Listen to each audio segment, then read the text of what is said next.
এই 4টি ব্যাপার আপনার মনকে দুর্বল করে দিতে পারে।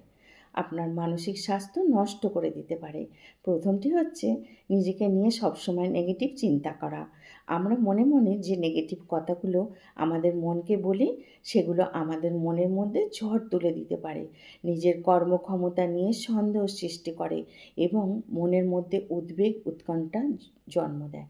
২য়টি হচ্ছে অন্যদের সাথে নিজেকে তুলনা করা। সোশ্যাল মিডিয়ার এই যুগে আমরা অন্যদের সাথে নিজেকে তুলনা করতে সদা ব্যস্ত। প্রতিটি মানুষের নিজস্বতা রয়েছে। তাই নিজের অগ্রগতির দিকে মনোযোগ দিন এবং এগিয়ে যান। যত ক্ষুদ্রই হোক না কেন, আপনার প্রতিটি অর্জনকে সেলিব্রেট করুন এবং অন্যদের সাফল্যকে অনুপ্রেরণা হিসেবে দেখবেন। ৩য়টি হচ্ছে অস্বাস্থ্যকর জীবনযাত্রা।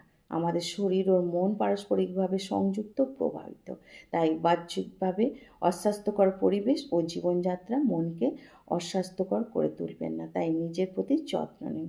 আর ৪র্থটি হচ্ছে অতীতের তিক্ত স্মৃতিকে না বাড়িয়ে, মনের মধ্যে হিংসা, রাগ না বাড়িয়ে ক্ষমা করে দিন। ভুলে যান, এগিয়ে যান। সেই দুর্বিষহ অতীতকে মুক্তি দিন। তার পরিবর্তে সেখানে ইতিবাচকতাকে স্থান দিন। আপনার মনটা একটা বাগানের মতো। এটাকে পজিটিভিটি, মৈত্রী এবং আত্মসচেতনতার মধ্যে দিয়ে পরিচর্যা করুন।